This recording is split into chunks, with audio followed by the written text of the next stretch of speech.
All right, it's time for some quick, fun stats. I want your takes on these. First one is about Tua Tagovailoa. Over the past 7 seasons, there have been 9 quarterbacks who have produced 2 top 12 PPR wide receivers. They finished as QB 1, 3, 7, 3, 12, 4, 11, 3, and 14. So 5 of the 9 finished top 4. 6 of the 9 finished top 7. And one who didn't was Tua last year, but he only played 13 games. But that's total points, Adam, or per game? Total points. 2 top 12 wide receivers. Okay. 6 of them finished as 6 of the 9 quarterbacks who had 2 top 12 wide receivers finished top 7. 5 of them finished top 4. So that bodes well. Okay. Tua was 14th in total points and 7th in fantasy points per game, 6-point leagues. And that counts all the games that he left early, right? It does count the games he left early. Yep. So I said it a month ago, and everybody thought I was crazy on Twitter, but I still think it's true. Tua plays 17 games. He's going to be in the Mahomes, Allen Hurts conversation. Mm-hmm. He's going to be a top 3 or 4 quarterback. And he said yesterday that he's learned how to do a backward somersault, and apparently those keep you from getting concussions. So he's probably going to play all 17 games. Who drafted him in our draft yesterday? Was it you? I don't know. I don't know. It was you in round 8. Oh. Yeah. By the way, the one guy who has twice produced 2 top 12 PPR wide receivers and has not had good seasons or great fantasy seasons. Cousins? Kirk Cousins. Yeah. Yes. And let me last thing. Here are the 5 quarterbacks who have done it. 2 top 12 wide receivers and finished top 4. And then you wonder, can I put Tua's name in this sentence? Rodgers, Breeze, Roethlisberger, Russell Wilson, Jalen Hurts. Yep. Yeah, I think you could. For sure. All right. Next up, this one, and I know we've talked about a lot of these in the past, but we're in August. We have listeners who haven't listened since December or whatever. So if I'm repeating this, I'm sorry. People have forgotten the things that we said in June anyway. 100%. Jared Goff led the NFL with 8 completions to the 1-yard line. Only one of those completions was followed up by a Jared Goff touchdown pass. 6 of them were Jamal Williams touchdown runs. One was a Jamal Williams fumble, and one was a touchdown pass. If 4 of those 8 completions had been touchdown passes instead of just one, Goff would have been QB 6 for the season and QB 8 per game. Side note, he also finished the season with 324 straight passes without an interception, the 5th longest streak in NFL history. That's Jared Goff. Go. Big time sleeper quarterback candidate. We're excited about St. Brown. Laporta's a late round pick. Jameson Williams has gooey upside once he comes back after his dumb suspension. There's a lot of intrigue with this offense. Jahmyr Gibbs is there. And if Goff's offense and supporting cast is better than it was last year, and we think that it is, then he's absolutely got a shot to finish as a top 12 fantasy quarterback. And you can draft him in any double-digit round you choose in 1 quarterback leagues. And I even think he's going to get you at least 25 points in week 1 against the Chiefs. So definitely a name to keep in mind. I will say that while that stat is true, he also had his highest touchdown rate in the last 4 seasons, and a touchdown rate that was 10% higher than his career norm. So I have a hard time saying he was unlucky in terms of touchdowns last year. But it suggests that there's room for even more scoring. And his career suggests there is room for regression. I don't like this negative stuff, Heath. Come on. I'm just saying. None of us are drafting Jared Goff as a top 10 quarterback, so you agree with me. Of course, but I wonder, do you make him a priority pick in a 2 QB league? Where did he go in our? We did a Superflex draft. Where did he go in that? Because I'm assuming what Adam's saying is yes, I think he's a bigger priority because him and Cousins and Rodgers and Geno are all a bigger priority in that league because their production is much more valuable in that format. But we're basically saying if Jared Goff had some of those turn into touchdowns, he would have been Geno Smith last year, right? Yeah, basically. Right, something like that. So why would we move him ahead of Geno Smith, who just added JS in? I don't really care that much about this stat. I know I gave it. I've seen. Well, no, I mean, look, sometimes stats don't matter. This one, It might be a David Montgomery stat. it just feels fluky to me, and not super relevant. But all right, I don't know where he went in the Superflex draft, because I'm having trouble pulling up the results. But I'm pretty sure I took him as my QB2. All right, next stat: Aaron Jones always gets his targets. 4 straight seasons, finishing second on the team in targets. That is pretty remarkable. Aaron Jones, 4 straight seasons, finishing second on the team in targets. If he does that, you're probably going to like him in round 4, I would think. Dave, what do you think about Aaron Jones and in the passing game? Oh, I think he'll still be close to second in targets. I just think that there's enough now at wide receiver and maybe more of a demand on the quarterback to spread the ball around to put that in some jeopardy. But he's the one that's going to get the targets in that backfield. I don't think Dylan's going to get them unless Jones is inactive. I'm still more concerned about Jones. Oh, wow. What a run we've had with this, by the way, right? Yeah, every time that happens, I assume it's me, and somebody's going to make a joke about me having the best internet in South Florida. And so every time it's not me, I'm happy. Hey, welcome back. And I'm flustered because it was me this time. Yeah. No, I'm still drafting Aaron Jones as a number 2 fantasy running back, in large part because of the catches that I expect him to get. He's one of probably 6 to 8 running backs who, based on all evidence we have, are being drafted too low, except for the fact that he's at the age where he could walk off the cliff at any moment. Like there's a half dozen of these guys, maybe more. And Jones is he's already 29 or going to be 29. Like he's 28. He will be 29. He's terrifying, but also probably a value if he doesn't go over the cliff. Right. You're not taking him in round 2 anymore. I like him in round 3. At 3-4. How many catches you give him, Heath? I've got a number myself. Yeah, I've probably got him right. I'm gonna guess, and then I'll tell you what the projection says. I was gonna guess I have him at 45 to 50 this year. Yeah, and that's what nope, 59. I have him at 48. Oh, all right. It's a big difference. All right. Well, how about Aaron Jones or the next guy, Najee Harris? Who would you rather have? And here's a stat about Najee Harris. Last 9 games of the season after their bye, he was the number 7 running back per game in half PPR, number 9 per game in full PPR. He averaged 4.1 yards per carry, which was a lot better than what he did in the first half of the season. And he was on pace for 310 carries and only 32 touchdowns.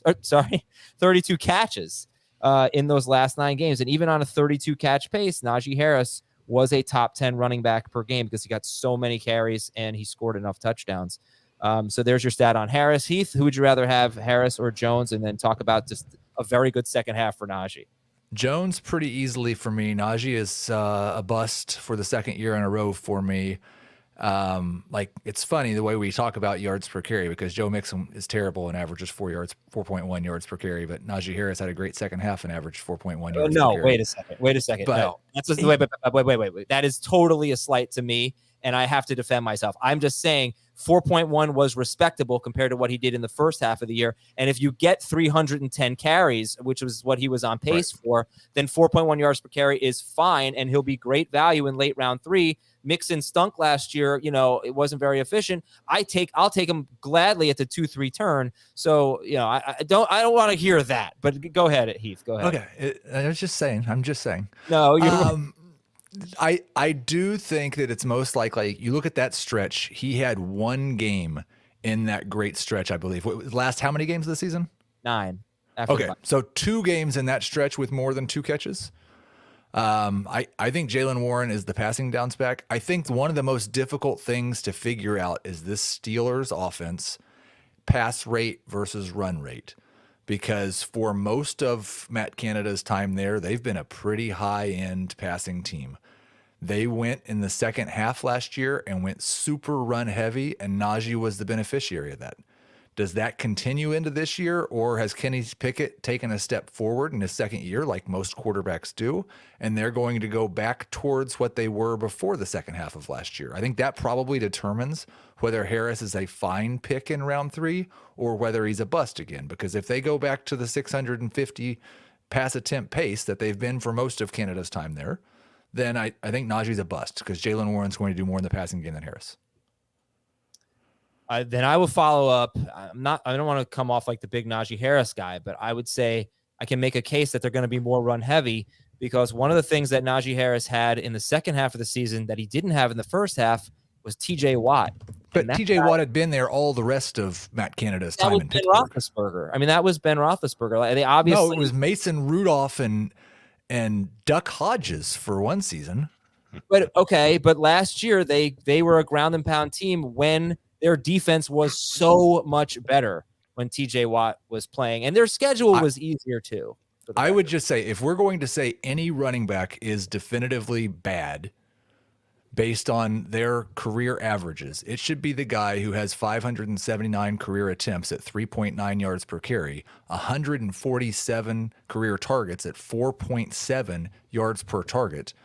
The history of guys who in their first 2 years in the league have 500 touches and are that bad both in terms of rushing efficiency and receiving efficiency, well, no running backs ever had more than top 12 season for the rest of their career after 2 years that inefficient to start their career. Dave, I think you're the Najee guy. I'll take him one spot ahead of Jones in my running back rankings. And I buy into him being healthy. I remember it was before week 11 when Matt Canada said that he thought that Najee was back to full strength. All the metrics in his last 9 games are significantly better than the first 8. One exception being his catches per game. That went down. And so you can be worried about those catches, but I think you can be optimistic that Najee can be efficient on his runs. I think the offensive line, that was one of the things that we really did not like about Najee last year. It's a terrible offensive line. It's better. They've moved it in the right direction. This is what we see all the time. That pendulum swings when 1 year it's a terrible offensive line, and then maybe a season and a half later, that offensive line gets a lot better, provided that they stay healthy. Najee is healthy. I still think he's a good player. He averaged 15.2 PPR points per game in those last 9 games. And that's not close to what he did as a rookie. As a rookie, he was 16.8. But I think that that's the range that we're looking for from him. The only thing Najee Harris has ever done good is have someone give him the ball. Like, I don't know why we compare what he did in those last 9 games to what he did terribly in the first 8 games and act like he was okay in the last 9. Let's just compare him to all other running backs. He was not good his rookie year. He just got a ton of touches. He was not good last year. He just got a bunch of carries and scored some touchdowns from close range. Like, I don't know why we have to think that Najee Harris is still good. He's never been good. I think the point. Where do you have James Conner ranked again? Yeah, exactly. Where do you have Alexander Madison ranked again? Exactly. The point of this stat is look at the workload and if he gets that workload, and it was only a 32 catch pace. And even with that, with him losing catches, he was a top 10 running back because he was getting so many carries. That's the point. He is touchdown needy. He has 16 career games with 15 plus PPR points. Only 5 were without a touchdown. So 11 out of 16, he needed the score to get over 15 PPR points. That's part of the deal with him. I think Najee is very much the type of back, Adam, that you have wisely warned us about in the past. If the best argument for him is he's going to get a bunch of touches, and that's it. I completely agree. I'm defending Najee Harris, but I don't typically draft him. But if he falls far enough, I mean, I think I could talk myself into it. But yeah, he just like James Conner, we can draft in round 6 or 7, and I think they're basically the I same don't guy. know if I've been in a 1 QB draft where he's in round 6 or 7. Starting to really get some helium. But so 5 now. Yeah. Would you rather have Najee in round 4 or Conner in round 5? Najee. Conner, but I think Najee's going in round 3, isn't he? Yeah, but let's say no, I don't honestly, I don't know. But let's say he fell to round 4, because I wouldn't take him in round 3. But and this is a tough thing. It's like I don't really like a guy, but he falls an extra round. How much conviction do I have in not drafting him? Do I just keep passing him up because I think he's going to stink, or all right, I got him down later. Now maybe I'll take a chance on him. I think that's an interesting dilemma that fantasy managers have sometimes. I always say that there's a price for everybody. even players that you think are going to be busts, if they fall to a spot in a draft, you got to take them. Now, the exception being if there's a player, like if you're really anti-Najee and you just don't see a path for him to be good for fantasy, then you just ignore him. But there should be very few of those players that you have off your draft board. I do have Najee in round 4. I'm not saying that I just wouldn't draft him. I'm just saying, and I'm pulling it up now because his ADP and NFC drafts non-superflex since the start of July, Najee is going 31st overall. Yeah, James Conner is going 76th overall. Yeah, I mean, it depends on the ADP. I mean, Najee Harris is going 26th here on Draft Sharks. I don't think he's going in the 4th round anywhere. James Conner is the first pick of round 6 or the second pick of round 6. But okay, so too early in round 3, and he does not have a carry in his career of over 37 yards, and that is a big red flag for me.